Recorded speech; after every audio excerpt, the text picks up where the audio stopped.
Senhoras e senhores, estamos iniciando nossa descida ao aeroporto de Schiphol, em Amsterdã. Encosto na vertical, por favor. Obrigada. O voo 1951 da Turkish Airlines está se preparando para pousar em Amsterdã. Amsterdã, Turkish 1951, descendo para 7.000. Velocidade 250. A tripulação está pilotando um Boeing 737 de última geração. Flaps 15. Localizador ativo. Localizador capturado.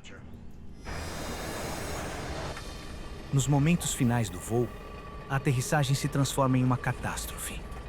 O avião cai como uma pedra. A queda do voo 1951 da Turkish Airlines envolve o avião mais popular do mundo. Com quase 1,5 milhão de passageiros embarcando em 737s todos os dias, os investigadores precisam descobrir se o problema era com o avião ou com os pilotos que o pilotavam.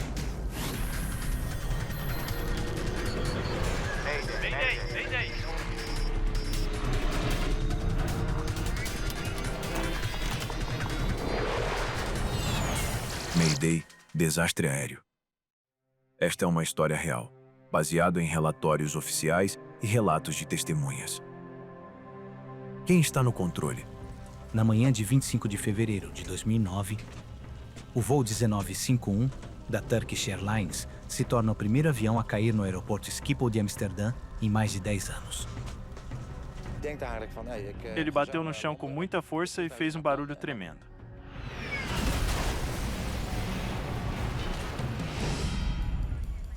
O avião atinge o solo em um campo lamacento, ao norte da pista 18R.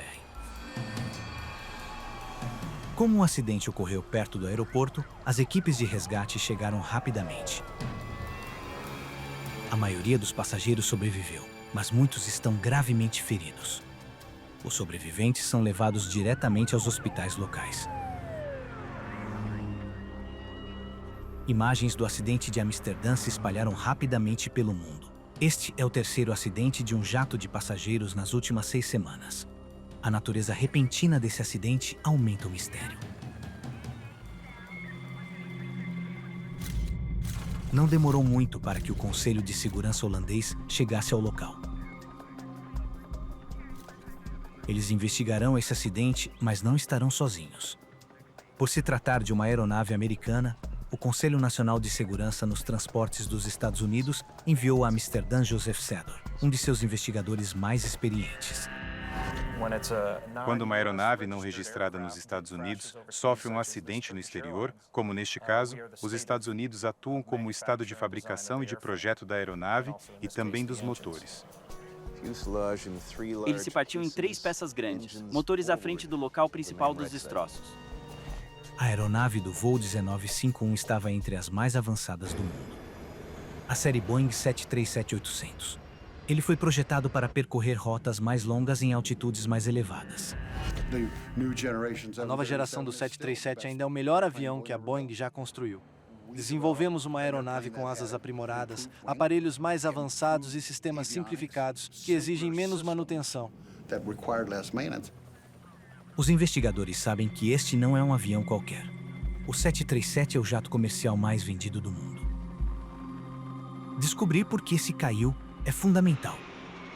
Há mais de 5.000 deles nos céus. Eles transportam cerca de 1,5 milhão de passageiros por dia.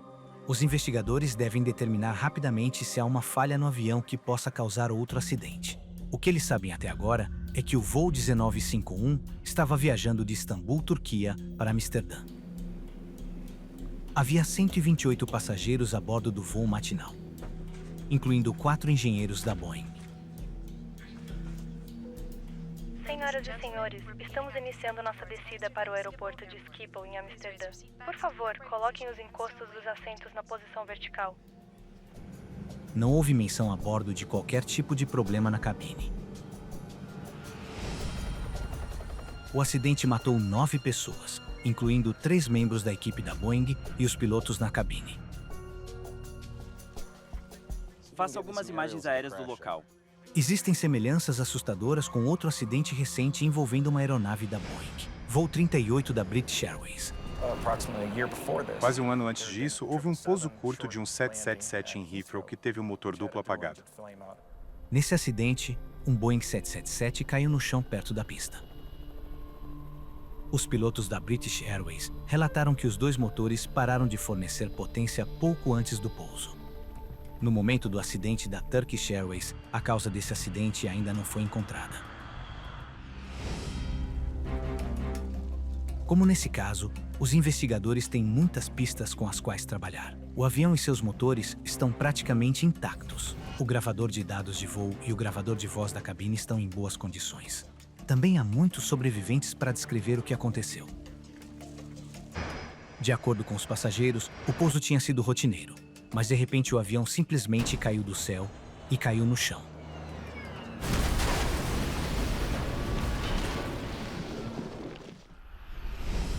Mas talvez a maior pista venha do próprio local do acidente. Os destroços não estão espalhados.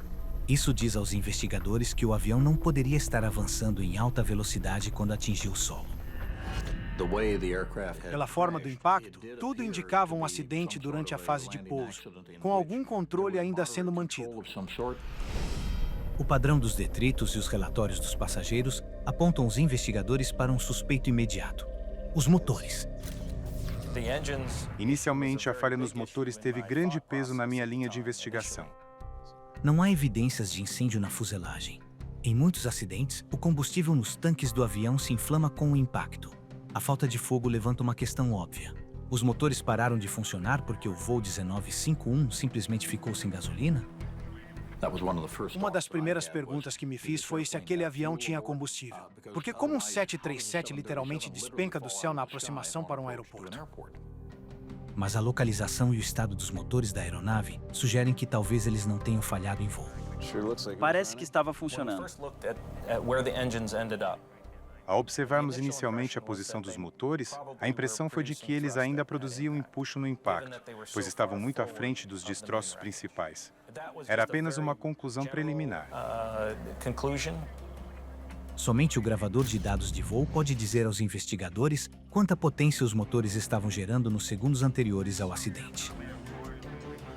É bastante combustível. Isso descarta essa hipótese. Não demorou muito para descobrir que havia bastante combustível nos tanques do avião. O voo 1951 definitivamente não ficou sem gasolina. Os passageiros relatam que nos segundos finais antes do acidente, o avião atingiu o que pareceu ser uma turbulência. Isso aponta os investigadores para um conhecido culpado: uma microexplosão. Uma microexplosão é uma poderosa coluna de ar que sai das nuvens de tempestade. Ela pode literalmente derrubar um avião voando baixo no chão. Se um avião entra nisso em velocidade de aproximação, ele deixa de voar. Ele simplesmente despenca. Certamente foi uma das primeiras coisas que todos nós analisamos no início. Houve uma microexplosão?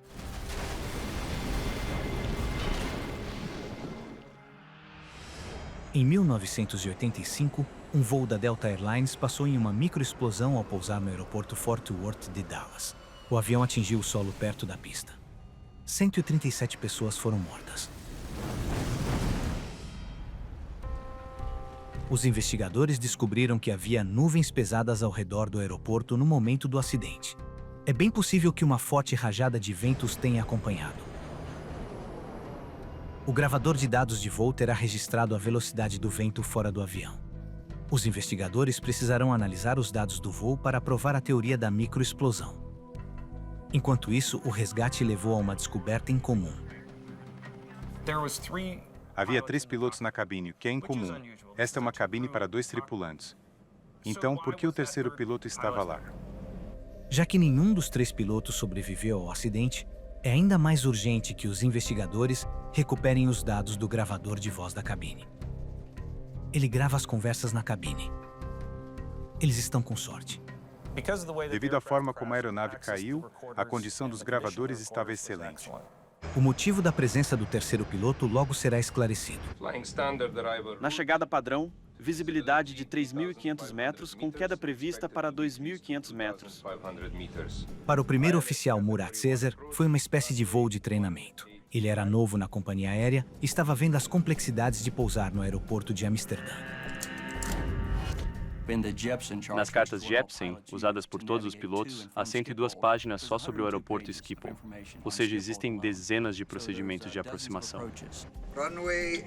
A pista 18R tem 3 saídas de alta velocidade à esquerda. O capitão Hassan Arassan estava cumprindo uma função dupla. Ele estava treinando seu primeiro oficial Vá fazendo pequenos ajustes conforme se aproxima da pista. e estava no comando do voo 1951. O terceiro piloto estava na cabine porque o capitão Arassan estava dando instruções. Olgay Ozgur era piloto de segurança. Ele estava lá para acompanhar o progresso do voo durante a missão de treinamento.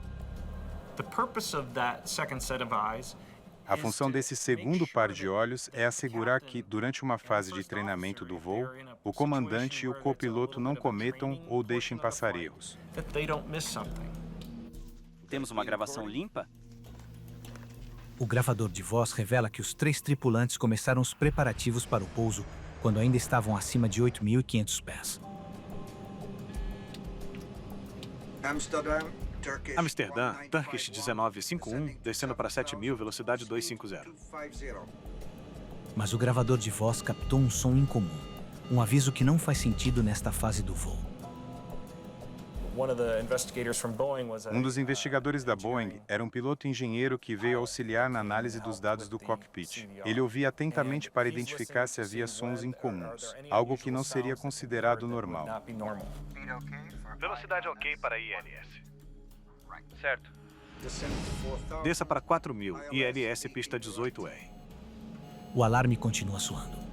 É o alarme sonoro de configuração do trem de pouso. O capitão Arassan o ignora repetidamente. Turkish 1951, descida 4.000, ILS 18 direito. Trem de pouso.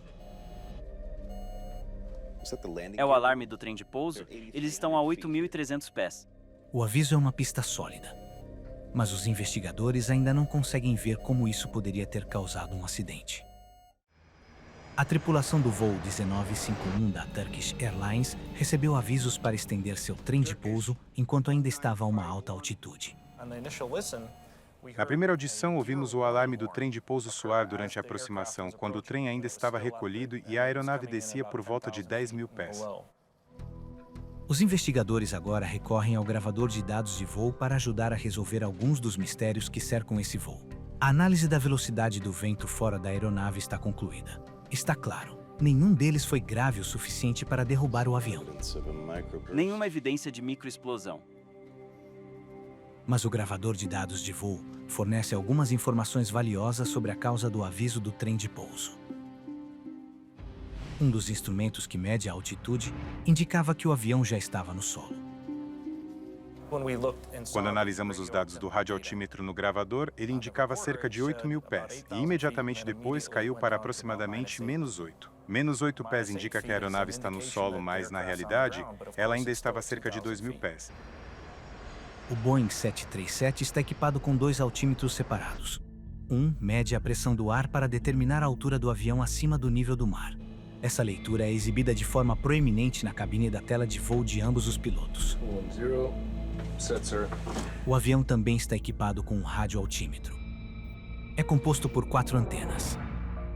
2 transmitem sinais para o solo, e as outras 2 leem o sinal que retorna para determinar a altura do avião.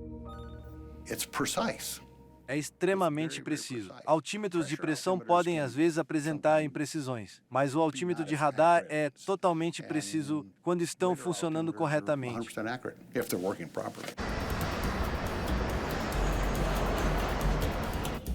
Uma antena alimenta a leitura para a tela do primeiro oficial. A outra alimenta os instrumentos do capitão. No caso do voo 1951, o lado do capitão estava errado durante a maior parte do voo. Os investigadores voltam a examinar o gravador de voz da cabine e fazem uma descoberta intrigante. Amsterdã, Turkish 1951, subindo para 7.000, velocidade 250. Classificação final. O capitão Arassan parecia saber que o alarme do trem de pouso estava sendo causado por um radioaltímetro com defeito.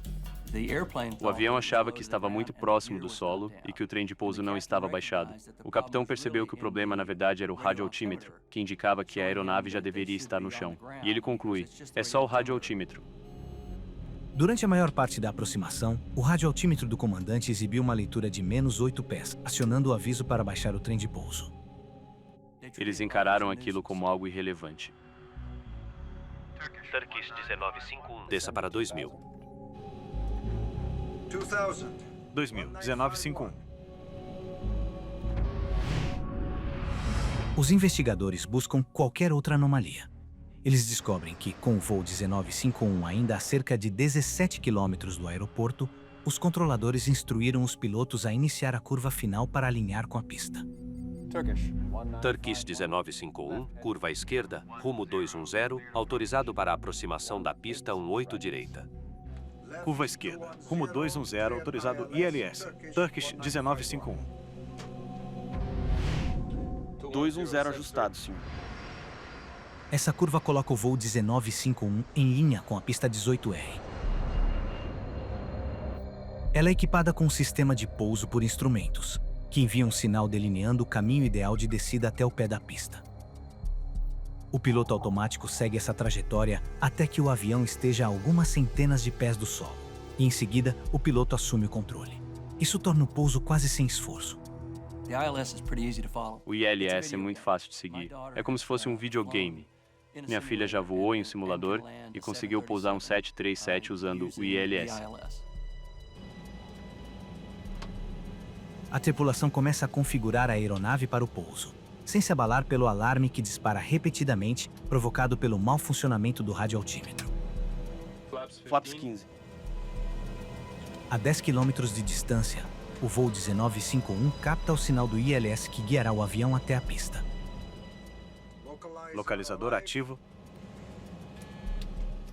Localizador capturado. O piloto de segurança, Oscar, agora relembra o capitão Arasan sobre o altímetro com falha. Temos uma falha no radioaltímetro, senhor. Ok.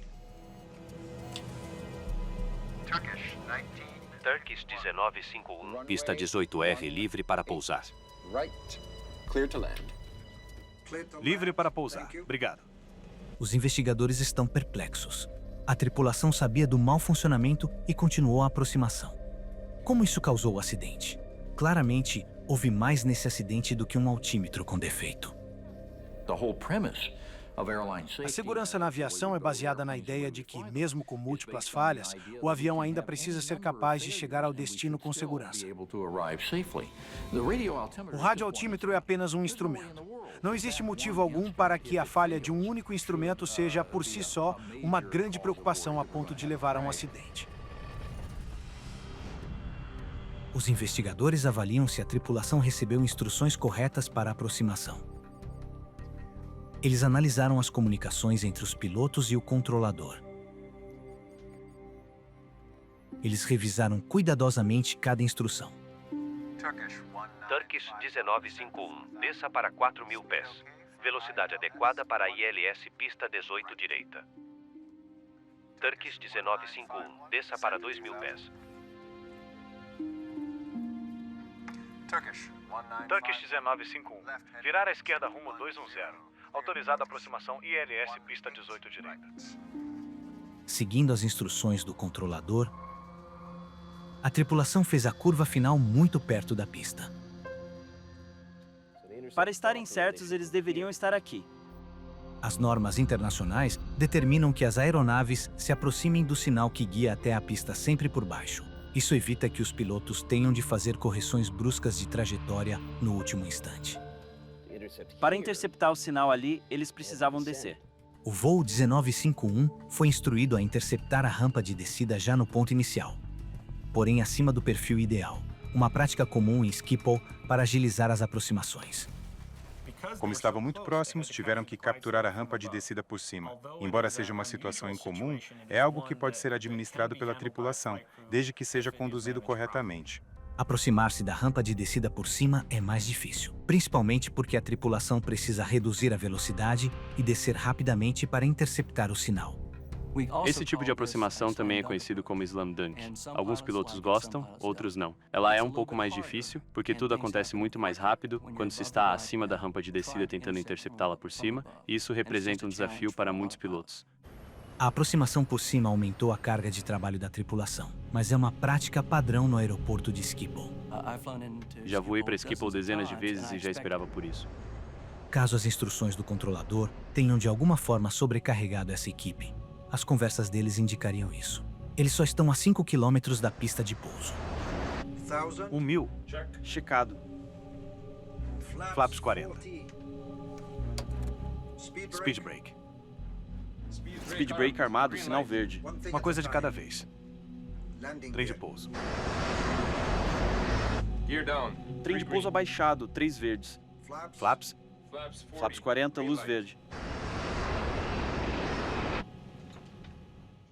500. Todas as luzes acesas. Avise a tripulação da cabine. Tripulação aos seus lugares. Então, problemas de verdade. Um aviso de stall. Velocidade, senhor. Eu tenho controle. 100 nós de velocidade. Harrison lutou para salvar seu avião, mas a apenas 400 pés do solo e a apenas 1,5 km da pista, o Boeing 737 de repente caiu em linha reta. Levou apenas alguns segundos para atingir o solo.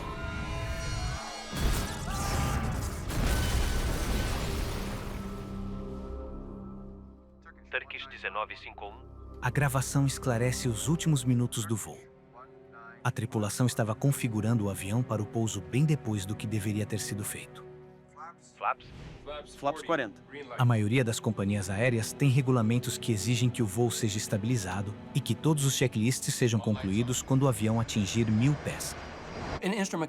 Em condições de voo por instrumentos, você precisa estar a 1000 pés para ter basicamente tudo pronto. A aeronave está configurada, você reduziu a velocidade, fez a verificação de pré-pouso e recebeu a autorização para pouso. E a partir de 300 metros, você só monitora os instrumentos e fica de olho na pista.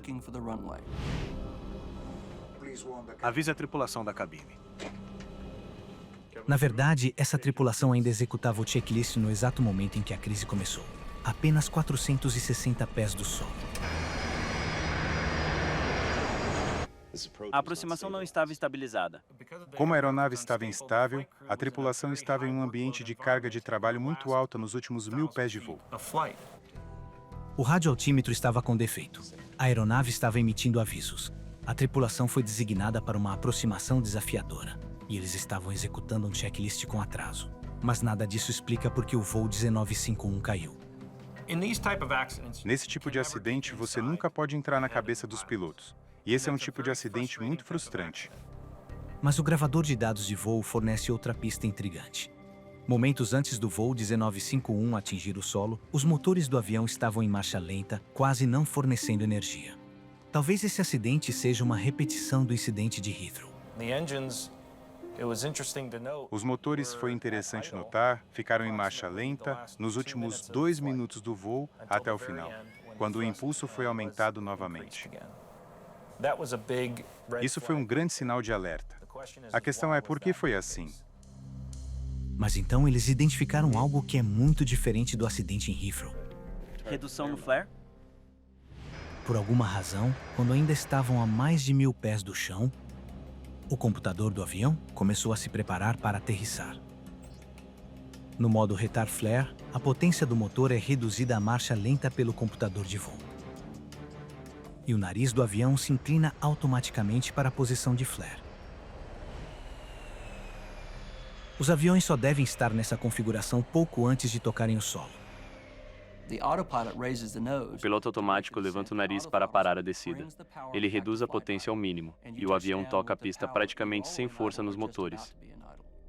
Mas o voo 1951 entrou em uma posição lenta, com o nariz para cima, bem antes do pouso, fazendo com que o avião voasse cada vez mais devagar durante a descida. Então, por que o voo 1951 estava em modo de pouso? E por que nenhum dos 3 tripulantes percebeu a lentidão com que estavam voando?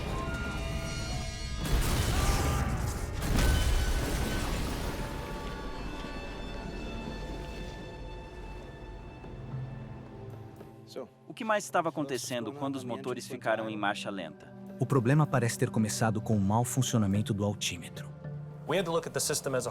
Precisamos analisar o sistema como um todo e entender como aquele -8 afetou os outros sistemas da aeronave. Essa foi uma parte crucial da investigação, especialmente para saber como o piloto automático e principalmente o autothrottle usaram esses dados.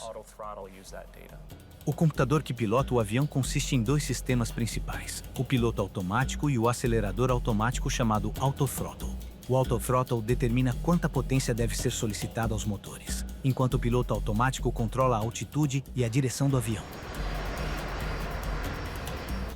Os dois sistemas funcionam independentemente um do outro, e somente um dos altímetros de rádio fornece informações para o autothrottle. Nesse caso, tive que aprender tudo o que havia sobre altímetros de rádio e sistema autothrottle, porque eu não conhecia. As peças do quebra-cabeça começam a se encaixar quando eles descobrem a conexão entre o radioaltímetro defeituoso e a potência do motor. O radioaltímetro fornece informações ao autothrottle pelo lado do comandante.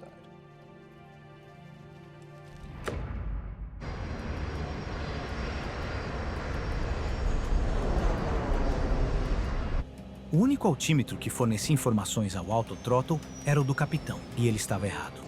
Ele indicava -8 pés durante a maior parte da aproximação do voo 1951. Está começando a parecer que o radioaltímetro defeituoso desencadeou os eventos que levaram ao acidente. Os investigadores precisam saber o que deu errado com ele. Em um 737, as antenas de transmissão e recepção dos dois radioaltímetros ficam alinhadas sob a cabine de comando. 3 dessas antenas foram praticamente destruídas no acidente.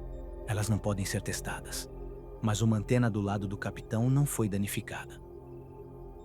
Os investigadores consideram 2 possibilidades: uma falha em um dos componentes ou algum tipo de interferência que causou a leitura incorreta.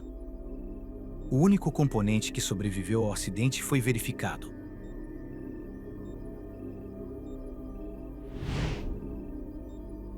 Os computadores que controlam o sistema também funcionam. Mas os investigadores fizeram uma descoberta curiosa sobre eles.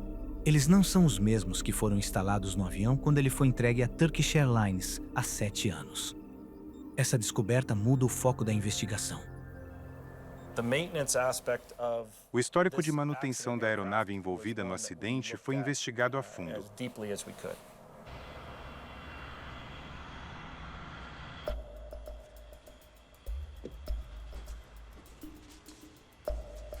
Quando o registro de manutenção do avião é estudado, os investigadores descobriram que o radioaltímetro desse avião tinha um histórico problemático. Recebemos dados adicionais da Turkish Airlines, e essas informações mostraram que, nessa aeronave específica, em mais de 1.000 voos realizados no passado, cerca de 150 apresentaram falhas no sistema de radioaltímetro. Os documentos mostram que, pouco mais de 1 ano antes do acidente, os 2 computadores foram substituídos. Devido a reclamações, eles estavam causando leituras defeituosas. Um dos incidentes envolveu uma leitura de radioaltímetro de -8 pés. Então isso nos dizia que havia um problema que existia, que não ocorreu apenas neste voo. As leituras incorretas persistiram. Os mecânicos trocaram várias vezes os computadores e substituíram as antenas para tentar resolver o problema. Foi determinado que a Turkish Airlines tentou várias maneiras de consertar o altímetro, mas não conseguiram encontrar um reparo que funcionasse. Na época do acidente, a Turkish Airlines tinha uma frota de 52 aviões da série Boeing 737-800.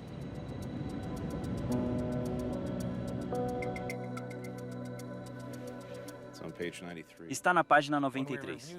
Ao revisar os dados de manutenção, vimos que falhas no altímetro de rádio já haviam sido registradas diversas vezes, tanto nessa aeronave quanto na frota. Os investigadores descobriram que, no ano anterior ao acidente, a Turkish Airlines lidou com 235 falhas de sistema com os altímetros de rádio em seus 737s. Os consertos variam desde a substituição e troca de antenas, limpeza dos sistemas, troca e substituição dos computadores, e instalação de juntas para proteger o sistema de possíveis danos causados pela água. Não é que eles não estivessem tomando providências. A equipe de manutenção da Turkish Airlines sabia que o problema no altímetro de rádio era uma das questões mais críticas em termos de manutenção. 16 desses reparos no altímetro foram feitos no avião, que caiu em fevereiro de 2009. Se o problema era tão generalizado, os investigadores se perguntam por que ele não havia causado problemas sérios antes desse acidente. Eles não precisaram procurar muito para descobrir que já havia acontecido esse problema com voos anteriores. 2 voos anteriores tiveram exatamente o mesmo problema. 2 vezes nas 48 horas que antecederam o acidente, o radioaltímetro mostrou uma leitura negativa, colocando o avião em modo de retardamento de voo. Nas 2 vezes, a tripulação percebeu o problema, desengatou os aceleradores automáticos e trouxe o avião para um pouso seguro.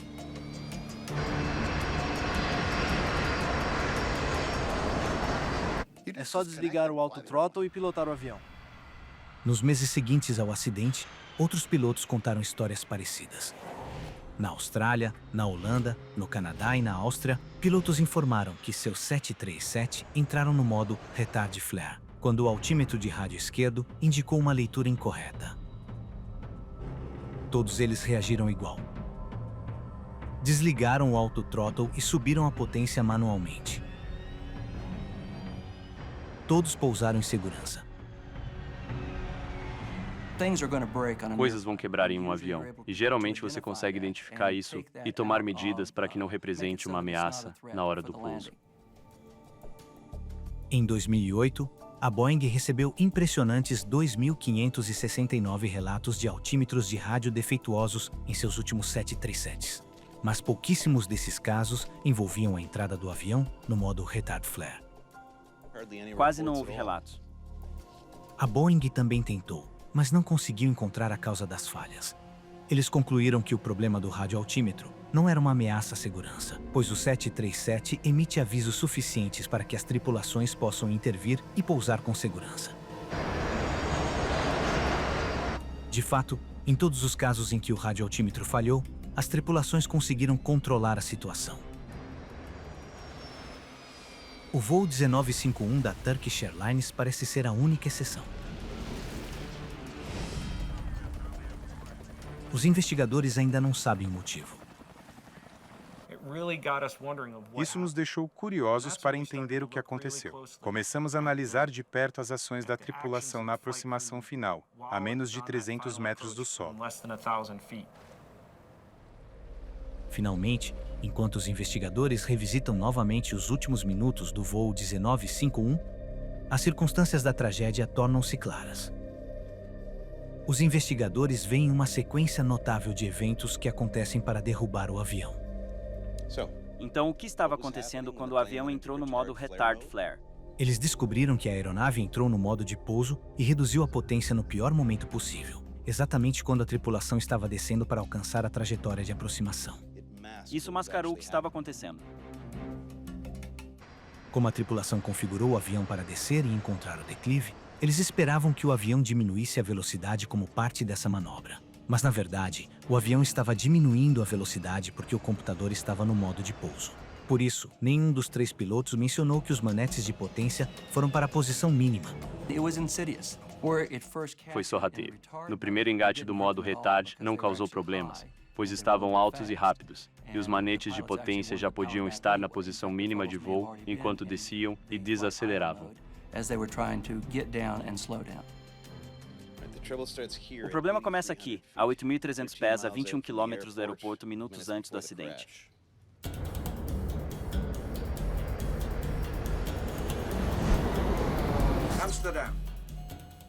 Amsterdã, Turkish 1951, descendo 7.000, velocidade 250.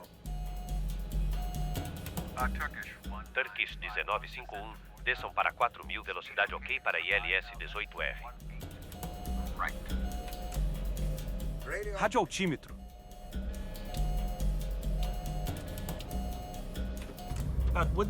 A tripulação saberia que, por causa daquele altímetro de rádio, os manetes entrariam no modo retard flare? Não.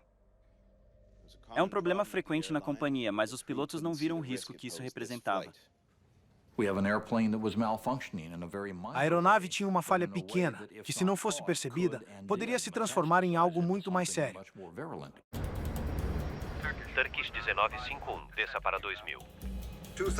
2000, 1951.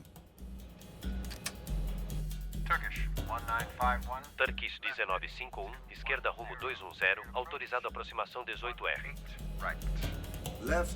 Rumo 210 à esquerda. Autorizado ILS, Turkish 1951.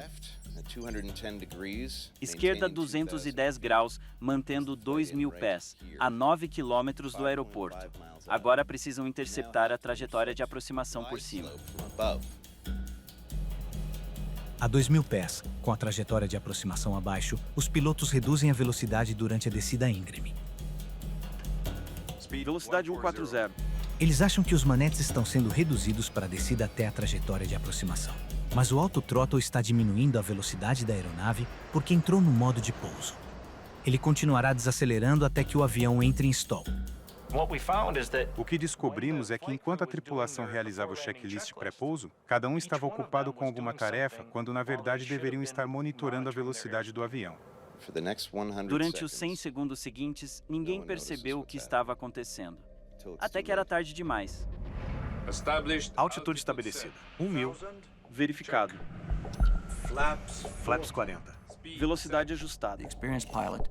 O piloto experiente percebeu que o copiloto estava um pouco atrasado na aproximação. Então pediu flaps 40 e moveu a alavanca, informando ao copiloto que já havia feito isso. Ele estava tentando ajudar o copiloto a se alinhar à posição da aeronave. Speed brake. Speed brake armado, sinal verde. Uma coisa de cada vez. Trem de pouso. O avião está agora a 700 pés do solo.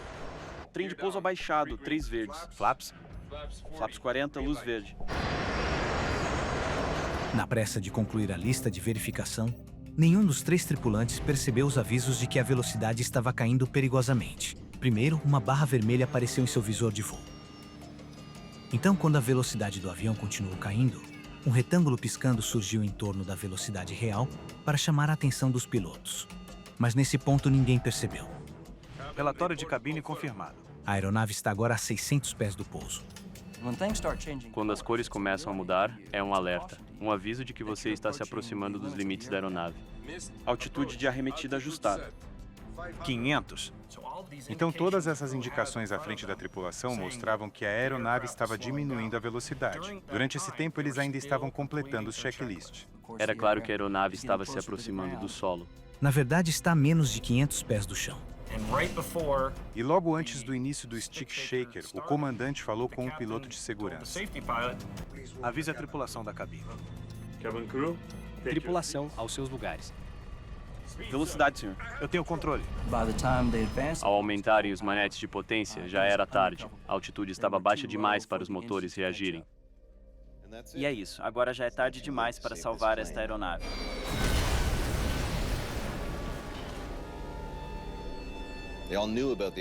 Todos sabiam do problema do altímetro, mas saber não ajudou.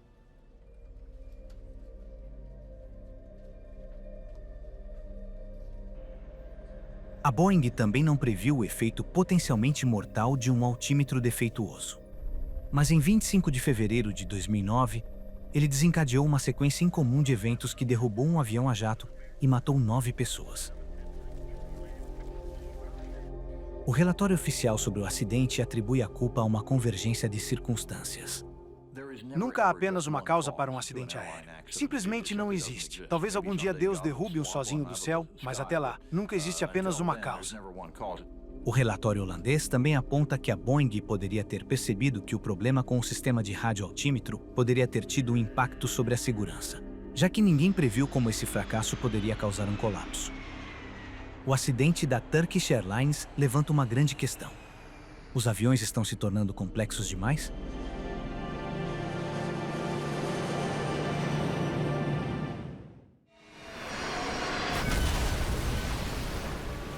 Os investigadores determinaram que o voo 1951 da Turkish Airlines caiu principalmente porque os pilotos não reconheceram as consequências dos avisos que estavam recebendo. Turkish 1951, descer para 4.000 pés. Esse não é o primeiro avião a cair porque a tripulação não entendeu o que o avião estava dizendo. Nosso problema não é a automação. É a profundidade do treinamento e a capacidade dos seres humanos de se recuperar de erros cometidos ao interagir com a automação. Micah Ainsley estuda a relação entre os pilotos e a tecnologia. Na verdade, não projetamos a automação para tirar o melhor proveito do que as pessoas fazem bem e eliminar as partes que elas não fazem tão bem. Em 1996, a tripulação de um 757 da Aeroperu caiu quando os pilotos não conseguiram interpretar avisos contraditórios sobre altitude e velocidade. O avião caiu no Oceano Pacífico. 61 passageiros e 9 membros da tripulação morreram. Em 1995, o sistema de gerenciamento de voo de um Boeing 757 poderia e deveria ter conduzido o avião para um pouso seguro em Cali, Colômbia. Mas uma alteração de última hora no plano de voo fez com que a tripulação tivesse que reprogramar o computador. Eles entraram por engano em uma rota que os levou de frente para uma montanha de quase 3.000 metros de altura. 159 pessoas morreram no acidente. A lição é que podemos ter equipamentos tão sofisticados que não conseguimos interagir bem com eles. Quando eles falham ou são programados incorretamente, acabamos colocando passageiros e tripulação em risco enquanto tentamos consertar. A NASA está trabalhando em algo chamado Cabine de Voo Inteligente Integrada. É um projeto voltado a ajudar os humanos a usar melhor a tecnologia que os cerca no cockpit. Eles estão estudando sistemas automatizados de manuais de voo, sistemas de reconhecimento de voz. Desenvolveram novos tipos de microfones com tecnologia de condução óssea. Estão criando novos displays para entender melhor o ambiente ao redor e detectar onde outras aeronaves estão presentes. Os pesquisadores estão descobrindo que a melhor tecnologia não deve substituir os pilotos, mas trabalhar com eles. Integrar as pessoas à tecnologia de forma mais eficaz envolve projetar os displays de modo que você realmente entenda o que eles estão fazendo e consiga operar o sistema de forma simples. Não deveria ser necessário apertar 16 botões em 8 níveis de menu para descobrir o que está acontecendo. O sistema deve ser integrado e apresentado de forma clara. Deve ser tão fácil de se comunicar com ele quanto com a pessoa ao seu lado. A Boeing e a Airbus, as duas maiores fabricantes de aviões de passageiros, adotam abordagens muito diferentes em relação ao relacionamento entre humanos e tecnologia. A Airbus dá ao computador de voo grande parte do poder de decisão na cabine de comando. Na visão deles, esta é uma forma de prevenir muitos erros humanos, garantindo que o avião não faça algo que possa causar um acidente. Mas a Boeing tem uma visão diferente. Sua filosofia é fornecer informações aos pilotos e fazer com que eles tomem decisões. Ter mais informações é melhor para o piloto, mantendo-o no controle da situação, por assim dizer. Eu gosto dessa abordagem. A Airbus defende enfaticamente e constante que essa visão é arcaica e equivocada. Eu acho que a questão ainda está em aberto. O relatório final sobre a tragédia da Turkish Airlines atribui a queda do voo 1951, em parte, a uma falha de tecnologia. Os dados incorretos do altímetro de rádio fizeram com que o auto-throttle entrasse em um modo inadequado, o que, obviamente, não é uma boa situação. A causa da falha do radioaltímetro nunca foi descoberta. A investigação holandesa pede que a Boeing melhore a confiabilidade do sistema. Aprendemos muito sobre o sistema de altímetro de rádio e como ele afeta o sistema de auto-throttle. A Boeing está atualmente trabalhando em melhorias no sistema para evitar que esse tipo de evento de auto-throttle ocorra novamente.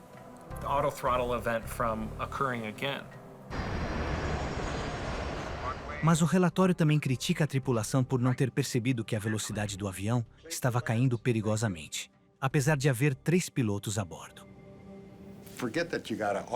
Esqueça o auto-throttle. Olhe para a velocidade do avião. Olhe para a altitude. Se quiser, olhe pela janela. Mas a velocidade é crucial para se manter vivo em um avião. E você sempre precisa saber qual é a sua velocidade. Mas para Micah Ainsley, a falha da tripulação em monitorar os instrumentos é totalmente compreensível e pode ser mais culpa dos instrumentos do que da tripulação.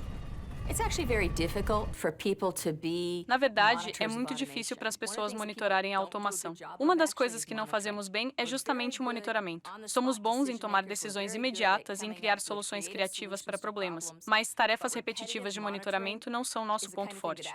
Por isso, precisamos projetar a automação para trabalhar com as pessoas de forma que elas permaneçam mais ativamente envolvidas, cognitivamente presentes no processo, e não apenas observando a automação para ver se ela está fazendo o que deveria. Quem é o computador definitivo? O piloto que deve ser capaz de dizer: não sei o que esse equipamento está fazendo, mas vou desligar e pilotar o avião. Provavelmente a coisa mais importante que aprendemos no treinamento é: pilote primeiro e nada mais importa. Foi isso que eles esqueceram de fazer.